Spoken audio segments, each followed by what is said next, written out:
नमस्कार साथियों। जैसा कि हम लोग ज्योग्राफी का वीडियो देख रहे थे और इसके पहले पार्ट 1 अपलोड कर दिया गया है। ये हमारा पार्ट 2 है। उसमें मैंने आपको भारत की अवस्थिति के बारे में बताया था। अब ये पार्ट 2 वीडियो है। आप लोगों का काफी कमेंट भी आया। जैसे यहाँ कोई मनखुश कुमार है, इन्होंने कहा है कि ऐसे ही और वीडियो बनाइए सर। आयुषी रानी है, इन्होंने भी पार्ट 2 लाइए। ये हलकट है कोई, मतलब इनका नाम तो वास्तविकता में कुछ और ही होगा। हलकट यूट्यूब पर रखे, इन्होंने भी कहा लाइएगा बाकी पार्ट भी प्लीज। आदर्श हैं, तो साथियों इसी प्रकार स्टडी ब्लॉग भी है। ये सब कुछ कुछ कमेंट किए हैं साथियों। आपके एक कमेंट से हमारा जो है काफी मनोबल बढ़ता है। तो आप लोग जो है कमेंट करें और बताएं कि वीडियो कैसा लगता है। और चलिए आप लोग को मैं आज शुरुआत करता हूँ। वीडियो में जो है आज हम लोग क्या पढ़ेंगे वो जानते हैं। देखिए, कल आपको मैंने बताया था कि भारत की स्थिति क्या है, भारत का अक्षांश और देशांतर बता दिया था। साथियों आप लोग भी क्या करें कि कम से कम जो है एक बार फ्री हैंड मैपिंग भारत का मैप बनाना आना चाहिए। आप लोगों को सीख लीजिए, काफी आसान हो जाएगा फिर आगे की प्रिपरेशन। और बहुत एक्यूरेट नहीं बनाने की जरूरत है, केवल आपको जो है ढांचा तैयार करना आना होना चाहिए। जैसे मान लिया कि हम इस प्रकार से ऐसे भारत बनाते हैं, इस प्रकार से समझिए कि अगर मैं भारत का निर्माण करूं तो इस प्रकार से ऐसे भारत बनाइए। और बहुत बेहतरीन बनाने का जरूरत नहीं है, आपको जिस प्रकार से आता है वैसा ही बनाएं। और किसी प्रकार से जो है केवल नक्शा आपको आना चाहिए। इस प्रकार से ऐसे हो गया भारत, और ये हमारा इस प्रकार से गुजरात वाला एरिया, और ये हमारा छोटा सा टूटा फूटा भारत बनके तैयार हो गया। और ये हमारा समझिए कि हल्का सा भारत हो गया, और ये भारत हमारा ऐसा है। आपको बताया था कि ये जो है श्रीलंका वाला एरिया है, और ये श्रीलंका यहाँ पे है। और इस प्रकार से हमारा अंडमान निकोबार का द्वीप समूह है, और यहाँ पे लक्षद्वीप का द्वीप समूह है। तो देखिए, आपको हम बताए थे कि भारत जो है यहाँ से शुरू होता है 8 डिग्री 4 मिनट। 8 डिग्री 4 मिनट से भारत शुरू होता है, ये हम पहले ही बताए थे। और ऊपर 37 डिग्री 6 मिनट तक जाता है। और यहाँ पर जो भारत है वो 68 डिग्री 7 मिनट से शुरू होता है, यहाँ 97 डिग्री 25 मिनट तक जाता है। ये आपको मैंने पहला वीडियो में बताया था। आपको ये भी बताया था कि ये नॉर्थ है, ये साउथ है, ये ईस्ट है, और ये वेस्ट है। आपको हम बताए थे कि नॉर्थ से लेकर साउथ तक का दूरी, नॉर्थ से लेकर के साउथ तक का जो दूरी है, ऊपर से नीचे तक कुल दूरी है 3214। और साउथ से इधर वेस्ट से ईस्ट तक का जो ये दूरी है, ये था हमारा 2933 किलोमीटर। ये हमारा वास्तविकता में दूरी था।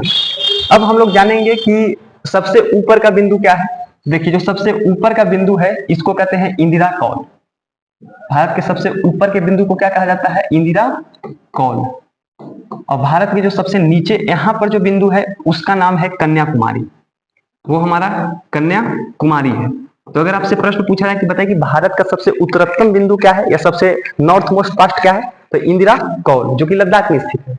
और सबसे नीचे सबसे साउथ में ये कन्याकुमारी जो कि तमिलनाडु में है। और सबसे यहाँ पे जो है हमारा जो कह सकते हैं कि गुजरात वाला एरिया में सबसे वेस्ट वाला पार्ट कौन है? सबसे पश्चिमी। तो सबसे पश्चिमी जो पार्ट है यहाँ पे है, जिसको हम लोग कहते हैं सर क्रिक या गौहर माथा। गौहर माथा इसको कहा जाता है, या फिर इसको सर क्रिक कहते हैं। और सबसे यहाँ पे जो है जो सबसे पूर्वी बिंदु है अरुणाचल प्रदेश में है, इसको किबिथु या बलांगू ऐसा नाम से जाना जाता है। तो अगर आपसे प्रश्न पूछे कि भारत के सबसे पूर्वी बिंदु तो किबिथु, सबसे पश्चिमी बिंदु गौहर माथा, सबसे उत्तरी बिंदु इंदिरा कौल, और सबसे निचली बिंदु कन्याकुमारी। लेकिन ध्यान रहे साथियों, ये मुख्य भूमि का है। अगर आप अंडमान निकोबार द्वीप समूह देखें तो ये जो है मुख्य भूमि से हल्का सा नीचे तक है।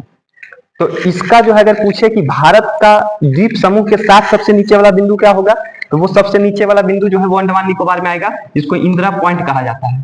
हालांकि ये पॉइंट जो है 2004 के सुनामी में डूब गया था। तो इंदिरा पॉइंट वास्तविकता में भारत की प्रधानमंत्री इंदिरा गांधी, उन्हीं के नाम पर ये दोनों रखा गया है, इंदिरा कौल और इंदिरा पॉइंट। तो जरूर ध्यान दीजिएगा कि भारत के मुख्य भूमि का सबसे नीचे का पॉइंट कन्याकुमारी, और पूरा ओवरऑल द्वीप समूह को मिला करके भी सबसे नीचे वाला पॉइंट क्या होगा? इंदिरा पॉइंट होगा, जो कि अंडमान निकोबार में है। ठीक है, इसका शुरुआत 8 डिग्री 4 मिनट से होता है, और उसका शुरुआत 6 डिग्री समथिंग से उसका भी शुरुआत होता है। अब इस प्रकार से आप लोगों ने समझ लिया। अब देखिए, भारत से एक प्रमुख रेखा जिसको हम लोग कर्क रेखा कहते हैं, वो भारत के बीचों बीच से गुजरता है। कर्क रेखा जो है वो भारत को लगभग 2 भाग में, बराबर भागों में बांटता है। तो यहाँ पे जो है देखिए, मैं आपको पहले यहाँ पे दिखाता हूं कि कर्क रेखा जो है भारत को लगभग 2 बराबर भागों में बांटता है। कर्क रेखा तो कर्क रेखा दो बराबर भागों में बांटता है। तो आप इसको देखें कि किस प्रकार से कर्क रेखा जो है भारत के कौन कौन राज्य से होकर गुजरता है, और यहाँ पे आप लोग जो है इसके बारे में थोड़ा सा देखें। हाँ, यहाँ पे देखिए कर्क रेखा जो है यहाँ से गुजर रहा है। ये देखिए कर्क रेखा गुजर रहा है भारत से, ये जो लाल कलर से दर्शाया गया, जिसमें सबसे पहले गुजरात से होकर गुजर रहा है, दूसरा नंबर राजस्थान से, तीसरा नंबर मध्य प्रदेश। राजस्थान से बहुत छोटा सा पार्ट टच हो रहा है, यहाँ पे देखें राजस्थान से बहुत ही छोटा सा एरिया टच हो रहा है कर्क रेखा का, लेकिन हो रहा है। मध्य प्रदेश से, फिर यहाँ पे देखिए छत्तीसगढ़ से हो रहा है, फिर झारखंड से, फिर पश्चिम बंगाल से, फिर त्रिपुरा से और मिजोरम से। अर्थात जो कर्क रेखा है वो भारत के लगभग 8 राज्यों से गुजर रहा है। इसमें सबसे पहला राज्य का नाम क्या है? सबसे पहला राज्य का नाम है गुजरात। कर्क रेखा सबसे पहले कहां से गुजर रहा है? गुजरात से। गुजरात से सबसे पहले गुजर रहा है, और छोटा सा ही हिस्सा राजस्थान से गुजरता है, लेकिन छोटा सा है, तो राजस्थान से जो है दूसरा नंबर हिस्सा गुजर रहा है राजस्थान से। तीसरा नंबर जो राज्य है बहुत बड़ा एरिया में गुजरता है, मध्य प्रदेश। तो तीसरा जो है मध्य प्रदेश से गुजर रहा है, और मध्य प्रदेश के बाद जो है उसके बाद छत्तीसगढ़, उसके बाद जो है छत्तीसगढ़ से जो है ये एरिया हमारा जो रेखा है गुजरता है। छत्तीसगढ़ के बाद अगर आप देखें तो बिहार से ही अलग हुआ है झारखंड, तो झारखंड से रेखा गुजरती है। झारखंड के बाद आप देखेंगे तो वेस्ट बंगाल, पश्चिम बंगाल से रेखा गुजरती है, और उसके बाद ये रेखा जो है बांग्लादेश में चल जाती है। ये जो इतना जो एरिया खाली है ये बांग्लादेश है, वहां बांग्लादेश में चल जाती है, और बांग्लादेश के बाद उधर जाती है, तो उधर उसको राज्य मिलता है जो भारत का ही राज्य है, त्रिपुरा। भारत के त्रिपुरा राज्य से मिलता है, और अंत में जो है वो भारत को छोड़ देता है। त्रिपुरा के बाद जो है मिजोरम राज्य से वो भारत से निकल जाता है। यहाँ तक देखिए तो कर्क रेखा जो है टोटल कितने राज्यों से गुजर रही है? 8 राज्यों से। गाइस आप लोग जो है क्या किए होंगे कि इस प्रकार को ट्रिक से भी इसको याद रखने का प्रयास किए होंगे। ऐसे मित्र पर गमछा झार, इस प्रकार के कई ट्रिक इसका भी है, मित्र पर गमछा झार, लेकिन वास्तविकता में वो ट्रिक जो है उतना कारगर सिद्ध नहीं होगा आपके प्रतियोगी परीक्षा के लिए। क्योंकि अगर आप देखें तो ठीक है, मी हो गया, त्र हो गया, फिर प से पश्चिम बंगाल हो गया, फिर प से र, फिर राजस्थान। तो अगर आपको एग्जामिनर क्या करे कि क्रम से सजाने को दे दे, कि आप क्या कीजिए कि इसको क्रम से सजाइए, पूरब से पश्चिम या पश्चिम से पूरब, तब तो आप कैसे सजा पाइएगा? क्योंकि आपने तो जहां तहां से याद किया है, पहले मी त्र प, फिर यहाँ पे आ गए, तो क्रम से आप नहीं सजा पाइएगा। इसीलिए आप उतना ट्रिक विक पर ध्यान मत दें, जिस प्रकार से ऐसे पढ़िए ताकि आपको जो है कोई भी परीक्षा पूछा जाए, किसी भी परीक्षा में ऐसा प्रश्न आए तो इससे बने। और देखिए पहले परीक्षा में बस इतना से काम चल जाता था कि कौन कौन राज्य से गुजर रहा है, इतना से हो जाता था। पूछ देता था कि किस राज्य से नहीं गुजरता है, इसमें से किसी एक राज्य को दे देता था, चाहे 3 राज्य देता था, एक कोई और देता था, तो बन जाता था। अब प्रश्न का प्रकृति थोड़ा बदल गया है, अब प्रश्न अलग ढंग से पूछता है। सबसे पहले ये समझिए, पूछेगा कि बताइए कर्क रेखा भारत के किस राज्य में सबसे ज्यादा लंबाई में है? तो वो मध्य प्रदेश में है। सबसे लंबा कहाँ पे है? मध्य प्रदेश में। सबसे ज्यादा लंबाई में कहां से गुजर रहा है? वो मध्य प्रदेश से। और ये क्वेश्चन पूछा कि सबसे कम कहां से गुजर रहा है? सबसे कम लंबाई कहां पे है? तो राजस्थान। तो यहाँ पे जो है सबसे कम लंबाई है। ये देखने की चीज है, आप देख सकते हैं खुद से।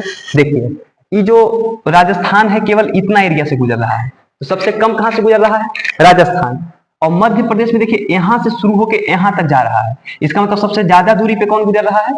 मध्य प्रदेश में। तो आपसे ये प्रश्न पूछा कि कर्क रेखा जो है सबसे अधिक दूरी किस राज्य से तय करती है? मध्य प्रदेश में, और सबसे कम राजस्थान में। इसके अलावा और प्रश्न बनता है राजधानी से, कि कर्क रेखा के ऊपर कौन कौन से राज्य की राजधानी है और नीचे कौन कौन से राज्य की राजधानी है। तो देखिए गुजरात की राजधानी जो है गांधीनगर, वो नीचे स्थित है। राजस्थान की राजधानी जयपुर, वो देखिए ऊपर स्थित है। मध्य प्रदेश की राजधानी भोपाल नीचे स्थित है, और ये छत्तीसगढ़ की राजधानी रायपुर नीचे स्थित है। झारखंड की राजधानी रांची एकदम यहीं पे स्थित है, कर्क रेखा पर ही स्थित है, थोड़ा सा अंतर है। कलकत्ता नीचे स्थित है पश्चिम बंगाल की। मिजोरम की राजधानी ऊपर है, देखिए। त्रिपुरा की राजधानी अगरतला ऊपर है, और मिजोरम की राजधानी आइजोल, वो भी लगभग ऊपर ही है। तो आपने देखा कि 3 राज्य की राजधानियां ऐसी है जो कर्क रेखा के उत्तर में स्थित है, और बाकी राज्य की राजधानियां दक्षिण में स्थित है। तो इसको भी आप लोग इस प्रकार से क्या करें कि एक ऐसे नोट्स बना लें, इस प्रकार से ऐसे एक कर्क रेखा बना लें, और ये कर्क रेखा इस प्रकार से ऐसे बनाइए। ये समझिए कि ये कर्क रेखा है, और कर्क रेखा का शुरुआत कर दीजिए। तो समझिए कि कर्क रेखा ये गुजरात में चला सबसे पहले, फिर गुजरात के बाद राजस्थान में आया, राजस्थान के बाद मध्य प्रदेश में आएगा, मध्य प्रदेश के बाद छत्तीसगढ़ में आएगा, छत्तीसगढ़ के बाद हमारा जो है वो झारखंड में आएगा, और झारखंड के बाद कहाँ आएगा? वेस्ट बंगाल में। अब देखिए वेस्ट बंगाल में आएगा, यहाँ पे जो है वेस्ट बंगाल में आएगा, और वेस्ट बंगाल में आने के बाद जो है वो बांग्लादेश में प्रवेश करेगा, फिर त्रिपुरा में जाएगा, और त्रिपुरा के बाद जाने के बाद कहाँ जाएगा, मिजोरम, और मिजोरम के बाद वो निकल जाएगा। अब एक काम कीजिए, लिख लीजिए कि किसकी राजधानी, तो ये नीचे वाला एरिया क्या होगा, दक्षिण, और ऊपर वाला एरिया क्या होगा, उत्तर। ठीक है, अब गुजरात की राजधानी नीचे, तो गांधीनगर, ये देखिए नीचे है। ठीक है, अब उसके बाद जो है हमारा राजस्थान की राजधानी, ये ऊपर है, जयपुर, आपको पता होना चाहिए, जयपुर ऊपर है। मध्य प्रदेश की राजधानी भोपाल, आपको पता है कि ये नीचे है, दक्षिण में है। छत्तीसगढ़ की राजधानी रायपुर, ये भी नीचे है। झारखंड की राजधानी रांची, वो तो यहीं पर स्थित है। ठीक है, और वेस्ट बंगाल की कलकत्ता, वो भी नीचे स्थित है। अब इसके बाद ऊपर है त्रिपुरा की राजधानी, ऊपर स्थित है त्रिपुरा का अगरतला, ये ऊपर स्थित है। और हमारा मिजोरम का आइजोल, वो भी यहीं पे करीब में ही स्थित है। तो अब आपसे अगर क्वेश्चन पूछे कि बताइए किसका राजधानी दक्षिण में है और किसका राजधानी उत्तर में है, तो आप बता दीजिएगा कि केवल 3 राज्य ऐसे हैं जिनकी राजधानियां कहाँ हैं, उत्तर में स्थित है, और बाकी की राजधानियां कहाँ पे है, दक्षिण में। इसके अलावा आपसे अगर ये प्रश्न पूछे कि सबसे ज्यादा लंबाई कहाँ पे है, तो आप बताइए कि मध्य प्रदेश में क्या है, कर्क रेखा सबसे ज्यादा लंबा है, सबसे ज्यादा लंबाई यहीं पे है। क्वेश्चन किया कि सबसे कम लंबाई कहाँ पे है, तो आप बता सकते हैं कि सबसे कम लंबाई हमारा ये राजस्थान में है, सबसे कम लंबाई। और आपसे क्वेश्चन अगर पूछेगा कि बताइए कि भारत के किस राज्य की राजधानी कर्क रेखा से सबसे दूर है, तो सबसे दूर देखिए जयपुर है, कर्क रेखा यहाँ है, सबसे दूर क्या है, जयपुर, और सबसे निकट क्या है, तो सबसे निकट रांची। अब आप यहाँ पे देख लीजिए, थोड़ा सा मैं प्रश्न का हल यहाँ पे आपको बताता हूँ। देखिए, कर्क रेखा की लंबाई सबसे कम कहाँ, राजस्थान, सबसे कम कहाँ, राजस्थान, सबसे ज्यादा कहाँ, मध्य प्रदेश, ये हो गया। कर्क रेखा की जो राज्य गुजर रहे हैं उसमें से 3 राज्य की राजधानियां उत्तर में है, पहला राजस्थान, दूसरा त्रिपुरा और तीसरा मिजोरम। फिर कर्क रेखा की स्थित राज्य की राजधानियां में सबसे दूरी पे कौन है, जयपुर, सबसे दूरी पे स्थित कौन है, जयपुर, और सबसे कम दूरी पे कौन है, यहाँ पे रांची, झारखंड, रांची। तो कर्क रेखा से इतना सवाल बन सकता है। कर्क रेखा कितने डिग्री पे है, तो 23.5 डिग्री पे है। कर्क रेखा कितने डिग्री पे है, 23.5 डिग्री। और कर्क रेखा भारत को कितने भागों में बांट रहा है, 2 भागों में, एक उत्तर, ऊपर वाले भाग को उत्तर, और नीचे वाले भाग को दक्षिण। इस प्रकार से ये पूरे की पूरी कर्क रेखा की हो गई। अब कर्क रेखा के बाद एक और महत्वपूर्ण रेखा जो है आता है, जिसको कहते हैं भारतीय, इसको आप लोग स्क्रीनशॉट ले सकते हैं चाहे तो, और उसके बाद जो है आप लोग अपनी कॉपी पर इसको नोट्स भी कर सकते हैं। अब साथियों, अब यहाँ पे आइए, अब मैं आपको बताता हूँ कि समय रेखा। जैसे देखिए, इतना बड़ा भारत है, और भारत में जो है अगर यहाँ का व्यक्ति भी सेम टाइम समझता है, यहाँ का व्यक्ति भी सेम टाइम, यहाँ का व्यक्ति भी सब एक ही जगह का टाइम, अगर मान लीजिए कभी 6 बज रहा है तो सभी जगह 6 ही बज रहा होगा। और अगर मान लीजिए कि किसी के घड़ी में 7 बज गया अभी, और मान लीजिए अभी आपके घड़ी में 6 बज रहा है, टाइम 6, सबके घड़ी में 7 बज गया, तो आप कहेंगे कि उसका टाइम गलत है, 7 गलत है, 6 होना चाहिए। तो आपको कैसे पता चला कि 6 ही होना चाहिए टाइम, और आपका घड़ी सही है, ये आपको कैसे पता चला? पूरे भारत में एक घड़ी है, तो उसका कोई ना कोई तो निर्धारण होगा। तो आइए समझते हैं कि उसको कैसे निर्धारित किया गया है। तो इसके लिए आपको थोड़ा सा जो है देशांतर रेखाओं की जानकारी होनी चाहिए। तो देखिए साथियों, आपको थोड़ा सा मैं बताता हूं कि देखिए, इस प्रकार से समझिए कि ये पूरा विश्व है, और ये पूरा विश्व में सबसे पहले अगर मैं थोड़ा सा विश्व का मानचित्र यहाँ पे बनाने का प्रयास करूं, तो देखिए, ये समझिए कि ये वाला जो एरिया है, इस प्रकार से ये जो है हमारा अमेरिका है, ये जो है कौन सा एरिया है, ये जो है अमेरिका का एरिया है, उत्तरी अमेरिका। यहाँ पे जो है समझिए, ये जो है उत्तरी अमेरिका का एरिया, यहाँ पे ये ऐसे स्थित है। और आप अगर देखेंगे तो उत्तरी अमेरिका के जस्ट नीचे हमारा जो है दक्षिणी अमेरिका है। उत्तरी अमेरिका के जस्ट नीचे जो है कौन सा अमेरिका है, ये हमारा दक्षिणी अमेरिका जो है उत्तरी अमेरिका के जस्ट नीचे स्थित है। ये दक्षिणी अमेरिका जुड़ा ही यहाँ पे है, पनामा नहर है यहाँ पे जुड़ा हुआ है। जिस दिन आपको वर्ल्ड मैप समझाएंगे उस दिन आपको इसके बारे में चर्चा करेंगे। उसके बाद आप यहाँ पे देखते होंगे कि एक बड़ा सा जो है ग्रीनलैंड है, ठीक है, वो भी काफी बड़ा नहीं है, छोटा है, लेकिन दिखता बड़ा है, क्योंकि मैप ग्लोब तो ऐसे है लेकिन उसको ऐसे खोल के रखा गया है, तो ये फैल गया है तो बड़ा दिखता है।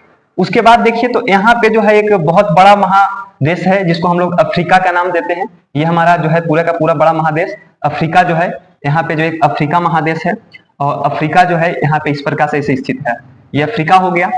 और यहाँ पर जो है ऑस्ट्रेलिया है, यहाँ पे कौन महादेश है, तो साथियों ऑस्ट्रेलिया है। यहाँ पे और छोटा मोटा द्वीप है, ऑस्ट्रेलिया महादेश है। ऑस्ट्रेलिया महादेश के बाद देखिए तो यहाँ पूरे विश्व का सबसे बड़ा महादेश, ये रसिया वाला इलाका होते होते ये जो है पूरे विश्व का सबसे बड़ा महादेश एशिया और हमारा यूरोप तो संयुक्त रूप से जुड़ा हुआ है। ये जो है एशिया है, ये एशिया और यूरोप वाला एरिया है, ये सब जुड़ा हुआ है। और यहाँ पे जो है हमारा देखिएगा तो ये अपना भारत स्थित है, ये अपना यहाँ पे क्या है, भारत स्थित है। यहाँ पे छोटे मोटे द्वीप हैं, यहाँ पे जापान ओपान द्वीप है, जापान यहाँ पे है, ये हमारा इंडोनेशिया है, यहाँ पे फिलीपींस द्वीप है, ये फिलीपींस देश है। इस प्रकार के कई सारे देश हैं। अगर मैं इसको थोड़ा सा और शेडिंग कर दूं तो थोड़ा अच्छा लगे। और बाकी सब एरिया में क्या साथियों, तो पानी है।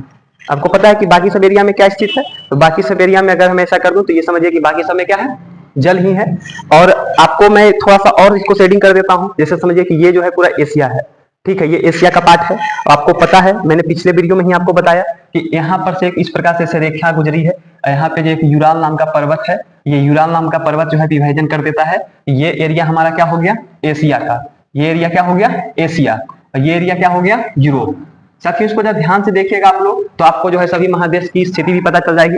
ये एशिया हो गया, ये क्या हो गया, यूरोप। और ये बीच में जो पर्वत आप देख रहे हैं, जो बीच में आप लोग को पर्वत देख रहे हैं, इस पर्वत का नाम है यूराल पर्वत। ये यूराल पर्वत क्या करता है कि भारत मतलब एशिया यूरोप को क्या करता है, अलग करता है, विभाजित करता है।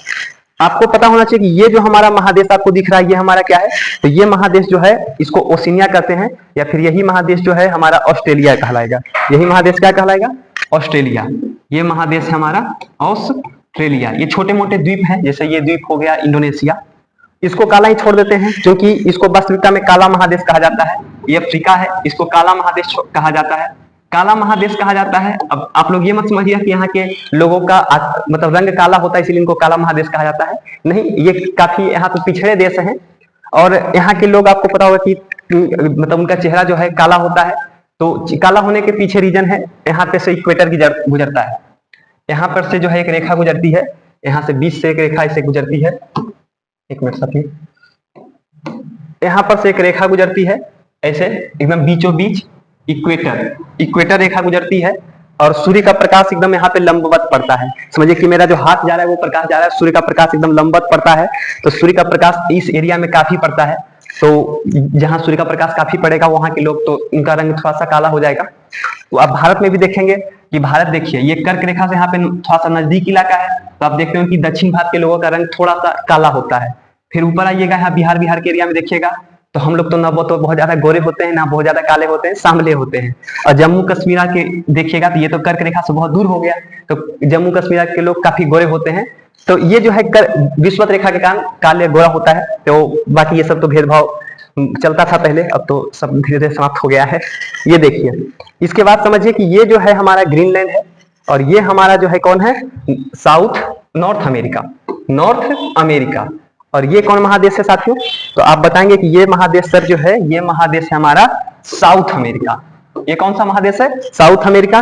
और आपने एक महादेश को तो छोड़ ही दिया, जो महादेश यहाँ पे नीचे स्थित है, एक महादेश आपको बताया था ना मैं, नीचे स्थित है, जिसको आप लोग अंटार्कटिका कह रहे थे। और यहाँ पे कोई रहता नहीं है क्योंकि यहाँ पे केवल और केवल क्या है, बर्फ है। यहाँ पे छोटा मोटा द्वीप और है साथियों, यहाँ देखिएगा आप लोग कि यहाँ पे क्या है कि छोटा मोटा द्वीप और है, जिसको हम लुटेरों का महाद्वीप कहते हैं। ब्रिटेन, तथाकथित ब्रिटेन, ग्रेट ब्रिटेन, ठीक है, इसको हम लोग लुटेरों का महादेश कहते हैं क्योंकि इन्होंने ही हमारे यहाँ के भारी संपत्तियों को लूट के गया है। अब हुआ क्या कि देखा जाए कि कौन सा जो है, कहाँ समय जो है, यहाँ पे समय निर्धारण करना था। तो समय निर्धारण के लिए क्या किया गया, उसमें ब्रिटेन का काफी वर्चस्व था। तो ब्रिटेन ने क्या किया कि एक काल्पनिक रेखा यहाँ से खींचा, समय को कैसे देखा जाए उस पर डिबेट है। तो यहाँ से काल्पनिक रेखा खींचा गया, यहाँ से एकदम लंबा सा एकदम रेखा खींचा गया, वास्तविकता में है नहीं, ये देशांतर रेखाएं। और इस रेखा जो है यहाँ लंदन से बीच से गुजरा, इस एरिया से गुजरा, कहां से गुजरा, तो आप कहें सर लंदन से गुजरा है। और ये 0 डिग्री रेखा हुआ, कौन डिग्री रेखा हुआ, 0 डिग्री रेखा हुआ। और बोला गया कि यहाँ के समय से ही यहाँ पे जो टाइम होगा, पूरे विश्व का टाइम क्या होगा, वहीं से रिलेटेड होगा। यहाँ का, वहां का जो भी टाइम रिलेटेड होगा सब यहीं से होगा। उस समय लंदन का काफी वर्चस्व था, इसीलिए इसको GMT कहा जाता है। लंदन में ग्रीनविच नाम के समय है, वहां से खींचा गया था। तो GMG मतलब ग्रीनविच मेरिडियन टाइम, ऐसा कुछ होता है।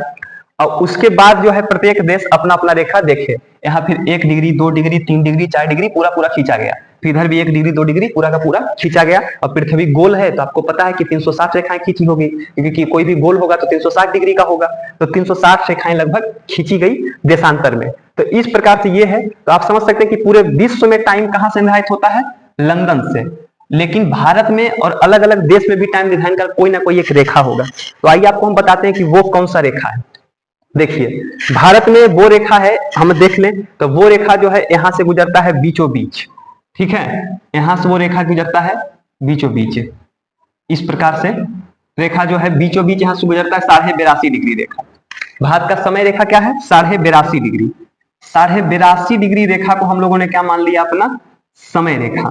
जैसे देखिए आपको पता है ना कि यहाँ 68 डिग्री 7 मिनट से लेकर के 97 डिग्री 25 मिनट तक है, तो हम लोगों ने बीच में एक रेखा खींच लिया 82, जैसे 68 का 69 70 71 72 73 74 75 ऐसे करके यहाँ पे क्या होगा एक 82 डिग्री, तो 82 डिग्री रेखा हम लोगों ने खींचा और उस 82 डिग्री रेखा को ही हम लोगों ने क्या मान लिया भारत का समय रेखा। अब समझिए कि वो 82 डिग्री रेखा जो है भारत के किस किस स्थान से गुजरता है, पुनः इसी मैप पे आते हैं और इस पर आपको मैं बताता हूं कि वो कहां कहां से गुजरता है।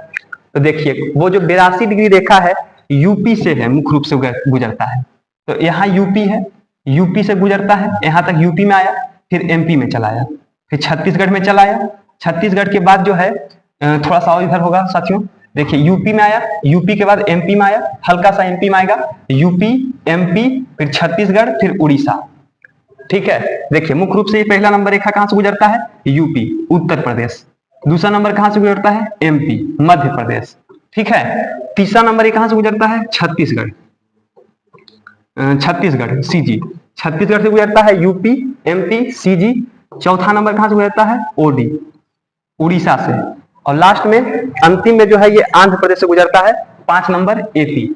एकदम ध्यान रखिएगा साथियों कि कर्क रेखा जो है भारत के 8 ही राज्यों से गुजरता है, लेकिन जो ये 82.5 डिग्री समय रेखा है, जो 82.5 डिग्री समय रेखा है ये भारत के कुल 5 राज्यों से गुजरता है, UP MP CG OD AP. UP MP CG मतलब छत्तीसगढ़, ओडी मतलब उड़ीसा और एपी मतलब आंध्र प्रदेश। अब आपसे ये क्वेश्चन पूछा कि बताइए कर्क रेखा और ये 82.5 डिग्री रेखा दोनों कहां पे काटता है एक दूसरे को, तो ये दोनों जो है एक दूसरे को छत्तीसगढ़ में काटता है। एकदम इसको याद रखिएगा कि कर्क रेखा और हमारा 82.5 डिग्री का समय रेखा ये दोनों एक दूसरे को किस स्थान पे प्रतिच्छेद करता है, तो याद रखिएगा साथियों ये जो प्रतिच्छेद करता है वो छत्तीसगढ़ में करता है। छत्तीसगढ़ वो जगह है जहां पे दोनों एक दूसरे को प्रतिच्छेद करता है। अगर और गहराई में पूछेगा तो छत्तीसगढ़ के किस जगह में, तो आप बता दिया कि छत्तीसगढ़ के सूरजपुर नाम के जिला में क्या होता है कि कर्क रेखा और समय रेखा भारत में एक दूसरे को प्रतिच्छेद करता है। अब हम लोग का समय निर्धारित कौन सा रेखा किया गया 82.5 डिग्री। 82.5 डिग्री समय रेखा जो है यहाँ उत्तर प्रदेश के मिर्जापुर से गुजरता है, उत्तर प्रदेश के मिर्जापुर से गुजरता है। कई जगह इसको नैनी गांव भी कोई है, एक नैनी नाम की जगह वहां से गुजरता है। तो इस समय उत्तर प्रदेश के मिर्जापुर में जितना टाइम हुआ होगा पूरे भारत में भी वही टाइम हुआ होगा। आप समझ रहे हैं, इस समय उत्तर प्रदेश के मिर्जापुर में जो समय बजा होगा उसी को हमने मान लिया कि उसी का जो समय जो है हम पूरे भारत में लागू करेंगे। तो इस समय उत्तर प्रदेश के मिर्जापुर में जो समय हुआ होगा वही समय आपके फोन में है, मेरे फोन में है, पूरे के पूरे भारत में है। तो अगर पूछा है कि पूरे विश्व का समय का निर्धारण कहां से होता है, तो आपको मैंने अभी बताया कि पूरे विश्व का समय रेखा का निर्धारण जो है लंदन के ग्रीनविच से होता है। पूरे विश्व में कहां से, लंदन के ग्रीनविच से। पूरे विश्व का समय का निर्धारण लंदन के ग्रीनविच से। कौन सा रेखा 0 डिग्री। लेकिन भारत में समय का निर्धारण तो आप बोलेंगे सर उत्तर प्रदेश के मिर्जापुर, उत्तर प्रदेश के मिर्जापुर में जो टाइम हुआ होगा पूरे भारत में वही टाइम हुआ होगा। तो इस प्रकार से आज आपको 2 रेखा की जानकारी दी, ठीक है। आशा करते हैं कि आपको अच्छा लगा होगा। अब साथियों आपसे मैं 2 प्रश्न पूछता हूं टेस्ट के रूप में, और आप जो है एक चीज और यहाँ पे जान लीजिए थोड़ा सा कि जो हमारा ये रेखा है भारतीय समय रेखा, वो यहाँ तो 0 डिग्री रेखा है, ये लंदन से गुजर रहा है, और हमारा रेखा कितना है 82.5 डिग्री रेखा है। तो यहाँ और यहाँ के बीच में समय में कितना अंतर होगा, समय में कितना अंतर होगा, तो इसको आप लोग समझ लीजिए कि समय में कितना अंतर होगा। तो इसको बढ़िया समझ लीजिए क्योंकि ये आपके बोर्ड में बनेगा। जैसे समझिए कि ये हमारा मान लीजिए सूर्य है और ये समझिए कि ये पृथ्वी है। तो आपको लगा होगा कि सूर्य जो है इसे केंद्र में है और पृथ्वी ऐसे चक्कर लगाती है, आपको यही लग रहा होगा। लेकिन वास्तविकता में ये सही है, लेकिन वास्तविकता में क्या है कि ये जो पृथ्वी है वो भी अपने अक्ष पे घूम रही है, ये अपने अक्ष पर भी घूम रही है, इसका चारों ओर चक्कर भी लगा रही है। तो वास्तविकता में कैसे घूम रही है, इस प्रकार से ऐसे ऐसे पृथ्वी घूम रही है, ये अपने अक्ष पर भी घूम रही है और इसके चारों ओर चक्कर भी लगा रही है। तो जब पृथ्वी घूमती है तो पृथ्वी को घूमने में पृथ्वी को घूमने में 1 घंटा में पृथ्वी जो है मात्र 15 डिग्री घूम पाती है। 1 घंटा में 15 डिग्री, तो 1 घंटा को 60 मिनट होता है, 1 घंटा में हम सब जानते हैं। और 60 मिनट में कितनी डिग्री घूम रही पृथ्वी? 15 डिग्री। तो 1 डिग्री घूमने में कितना समय लगेगा? तो 15 चौक 60, यानी कि 1 डिग्री कितना मिनट में? 4 मिनट में। 1 डिग्री 4 मिनट में, यानी यहां से 1 डिग्री आएंगे तो 4 मिनट, 2 डिग्री आएंगे तो 8 मिनट, 3 डिग्री आएंगे तो 4 तिया 12 मिनट। उसी प्रकार 82.5 डिग्री तक, 82.5 डिग्री आने में कितना समय हो जाएगा? देखिए 82.5 डिग्री है, अगर इसको आप 4 से गुना कीजिएगा तो लगभग जो है कितना आएगा? तो देख लेते हैं, 5 चौक 20 के शून्य हाथ में 2, और 4 दूनी 8, 2 10 के शून्य हाथ में 1, और 8 चौक 32 1 33, लगभग जो है 330 मिनट, लगभग 330 मिनट दूरी होगा। अगर इसको हम घंटा में कन्वर्ट करें तो 60 से भागा देंगे, लगभग 5.5 घंटा, लगभग जो है हम लोग कितना यहां से है तो 5.5 घंटा से। तो पूछा कि बताओ अंतरराष्ट्रीय समय रेखा और भारत के समय रेखा में बीच का समय अंतर कितना है? 5.5 घंटा का। क्यों? क्योंकि पृथ्वी जो है 1 डिग्री चलने में 4 मिनट लगाती है, तो हम लोग कितने दूरी पे हैं? 82.5 डिग्री। तो 82.5 को अगर आप 4 से गुना कीजिएगा तो लगभग 330 आएगा, और उस 330 को अगर आप घंटा में कन्वर्ट कीजिएगा तो 5.5 घंटा आएगा। तो आपको समझ में आ गया कि हम लोग क्यों इतना दूरी पे हैं। अब आप समझिए, आपसे 2 क्वेश्चन पूछते हैं, आप 2 क्वेश्चन का जवाब दीजिए, और अगर आप सही जवाब देंगे तो हम आपका जो है कमेंट जो है अपने पीडीएफ में सजाएंगे और अगले वीडियो में आपका नाम लेंगे। तो आप बताइए, देखिए पहला नंबर क्वेश्चन है कि भारत में किस स्थान पर कर्क रेखा और समय रेखा एक दूसरे को प्रतिच्छेद करता है? तो साथियों इसका उत्तर आप लोग कमेंट बॉक्स में लिखिएगा। और दूसरा प्रश्न देखिए ये है कि भारत का, तो अभी बताए, भारत का समय अंतरराष्ट्रीय समय से कितना बाद है? तो ये बताइएगा। थैंक यू साथियों, बस आज का वीडियो इतना ही।